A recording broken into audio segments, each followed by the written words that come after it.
Praise the Lord. We thank the Lord for today also. We are continuing our series on the book of Exodus. Today we're going to talk about compromise. We're going to talk about compromising and bargaining in your life. Compromising. What is compromise? Compromise is an agreement or settlement of a dispute that is reached by each side making concessions. Usually, compromise is used when one agrees to standards that are lower than one's own convictions or expectations. So in cases where an understanding is reached by yielding to the standards or demands of the other, then we say compromise has taken place. Sometimes there is a standoff where agreement is not reached. We say we were not able to reach a compromise. There's also the positive aspect of compromising, where there is a stalemate and each side needs to realistically sacrifice something or let something go or give up some grounds for progress to be achieved, especially in a transaction or in a relationship that the two sides need to bargain. However, there is a negative effect where one is said to be in a compromised situation by submitting to or giving room for unacceptable activities or events to take place in bargaining. Example, financial, business transactions, or in personal relationships. So this is the negative part. How do you achieve better compromise in life where you need to bargain and get the best out of it? We want to focus on Exodus chapter 10 and verses 21 to 26. Exodus chapter 10 verses 21 to 26. And I read, Then the Lord said to Moses, Lift your hand to heaven, and the land of Egypt will be covered with a darkness so thick you can feel it. So Moses lifted his hand to the sky, and a deep darkness covered the entire land of Egypt for 3 days. During all that time, the people could not see each other, and no one moved. But there was light as usual where the people of Israel lived. Finally, Pharaoh called for Moses. Go and worship the Lord, he said. But leave your flocks and herds here. You may even take your little ones with you. No, Moses said, you must provide us with animals for sacrifices and burnt offerings to the Lord our God. All our livestock must go with us. Two, not a hoof can be left behind. We must choose our sacrifices for the Lord our God from among these animals, and we won't know how we are to worship the Lord until we get there. We're going to look at 4 main things to watch when we are in a situation where we need to compromise. 4 main things we want to watch. First, the context. 2, the concessions that we need to make. 3, the conviction that we need. And 4, the consistency. The context, the concessions, the conviction, and the consistencies that we need. First, context. Exodus chapter 10 verse 21 says, Then the Lord said to Moses, Lift your hand to heaven, and the land of Egypt will be covered with a darkness so thick you can feel it.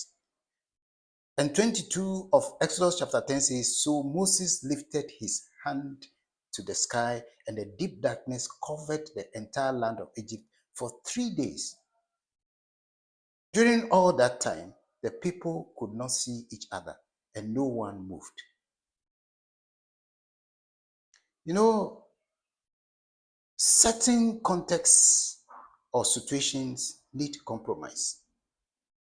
In this context, the Egyptians who pride themselves that they will never be in darkness because their nation worshipped the sun deity of light, who would give them light all the time. The god Ra will give them light all the time. So they pride themselves that darkness would never be their portion because Ra is the embodiment of the Pharaoh himself.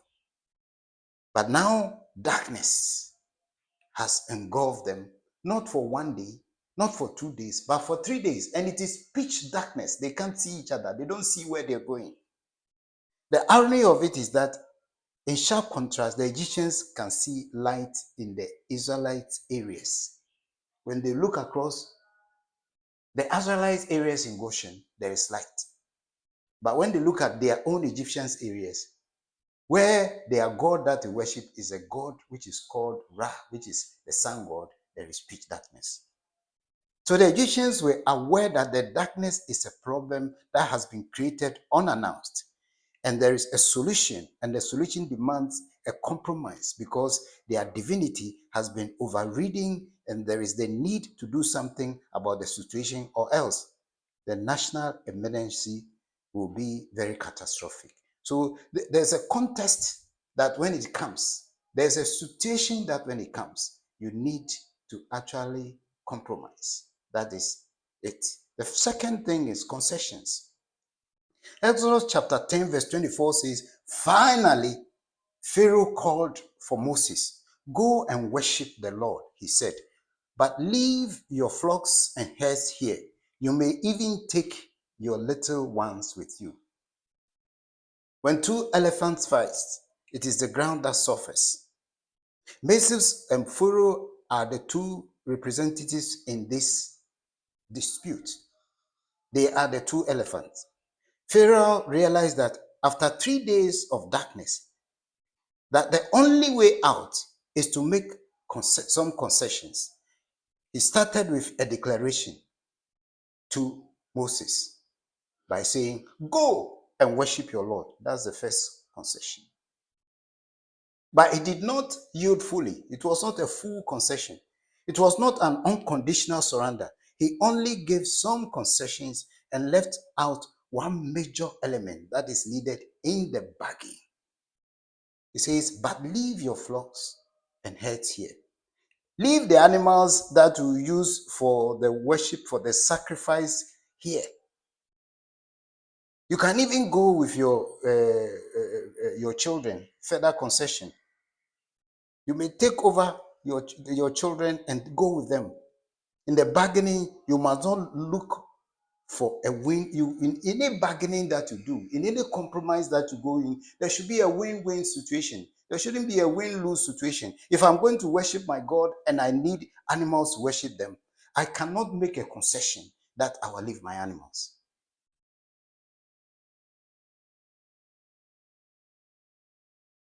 You know, in arriving at a compromise, make sure your dignity, your morals, your principles are not sacrificed because you are desperate.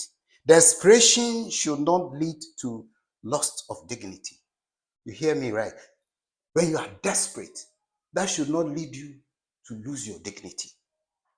Don't lose sight of the fact that the God of light is just a stone throw away from your darkness. Conviction. Exodus 10:25.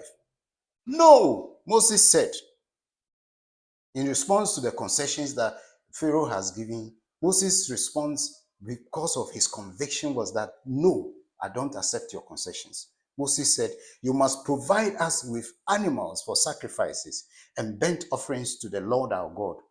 All our livestock must go with us too. So you need a deep conviction of what you are about in bargaining with someone to arrive at the best compromise. You need to have foresight. You need to deal with the trick questions and the deception when you are bargaining with somebody. You need to know the bargaining chip of your competitors and partners. Without conviction, you can give up so much grounds if you put yourself in a losing mood without thinking of the consequences of your compromising actions. Moses was very alert and sure that without animals, there cannot be sacrifices to the Lord. So if somebody say, go and worship your Lord, go and sacrifice to your Lord, and says, but leave your animals, it means it's a trick question. It's a trick concession. And you need a strong conviction to counteract that. He says, all our lives might go with us too. That is Moses. And he goes on in verse 26b of Exodus 10, not a hoof will be left behind. You need to have deep convictions of what you believe in and what you want to do, or else you can be taken for a ride in situations that involves compromise. You need precision in making compromises. Not a hoof will be left behind. This shows that Moses is very precise in about the purpose of his demands. Departure to worship God, that is the purpose of his demand. And he has deep conviction and understanding of whatever task God has given him. Departure to worship God needs animals. And it is very crucial that animals are needed as a crucial component for sacrifice. Consistency. Exodus chapter 10 verse 26b says, we must choose our animals for the Lord our God from among these animals. And we won't know how we are to worship the Lord until we get there. You see, in dealing with compromises, your resolve is to change your mind either for the worse or for the best. You resolve to stay focused, to press for your demands.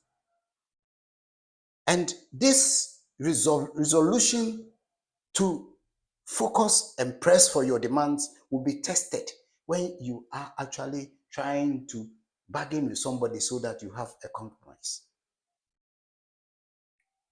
You need to be consistent and not easily swayed by unacceptable persuasion or concessions or deals or privileges. Do not be swayed by the changes of the stance of the one you are bargaining with. You need your integrity. So your integrity is at stake.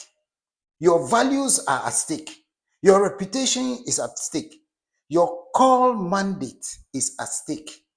In this case, the call mandate of Moses is to take the Israelites from Egypt so that they will go to Canaan to worship God. That is his call mandate. And they are going with everything, their animals, their children, and everything. That's your call mandate. So they are not going to get to the place and not have animals. So your compromises should reflect God's purpose in your life.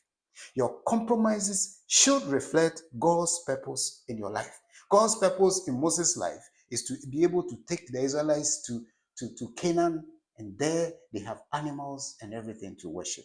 In conclusion, your today is a result of the compromises you made yesterday. You heard me right. Your today is a result of the compromises you made yesterday. So be mindful and intentional of the compromises you are making now. They are prophetic compromises that have long-standing implications for your life. May God help you when you come to a compromising situation to know that whatever compromises you have implications for your life forever. God bless you. Thank you for watching. Hope you are blessed with this message. To get in touch with other messages of the servants of God, follow us on Facebook and subscribe to our YouTube channel.